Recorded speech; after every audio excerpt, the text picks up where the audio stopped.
আমি এখন যে ইউনিভার্সিটিতে আছি, ইউনিভার্সিটি 1842 সালে এস্টাবলিশড হয়েছে। বিশ্বের সেরা 15টি টেক ইউনিভার্সিটিগুলোর মধ্যে একটি।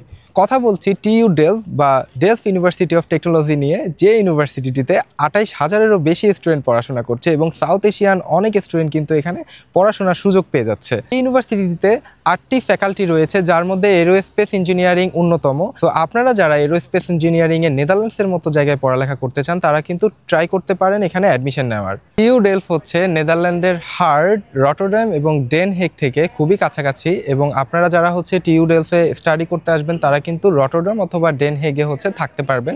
এছাড়া হচ্ছে এখানে অনেকগুলো স্টুডেন্ট হাউজিং রয়েছে, প্রাইভেট এবং তাদের ইউনিভার্সিটির ডর্ম রয়েছে। সো আপনারা কিন্তু সহজে স্টুডেন্ট হাউজিং এখানে ম্যানেজ করে ফেলতে পারবেন। 1.61 স্কোয়ার কিলোমিটারের এই ইউনিভার্সিটিতে ডিফারেন্ট ফ্যাকাল্টির জন্য আলাদা আলাদা বিল্ডিং কিন্তু রয়েছে। যদি আমি বলি যে আমার ওপাশে কিন্তু আমি দেখতে পাচ্ছি technology and policy management department, আর আমি যদি এই পাশটা দেখাই, এখানে কিন্তু আমার ঠিক পেছনে হচ্ছে মেকানিক্যাল ইঞ্জিনিয়ারিং ডিপার্টমেন্ট। আপনি কি জানেন ওয়ার্ল্ডের সবচেয়ে ফাস্টেস্ট সোলার কার কোনটি? নুনা সোলার কার। সো এই নুনা সোলার কার হচ্ছে ডেভেলপ এবং ইনভেন্ট করেছে কিন্তু এখানকারই ইউনিভার্সিটির স্টুডেন্টরা।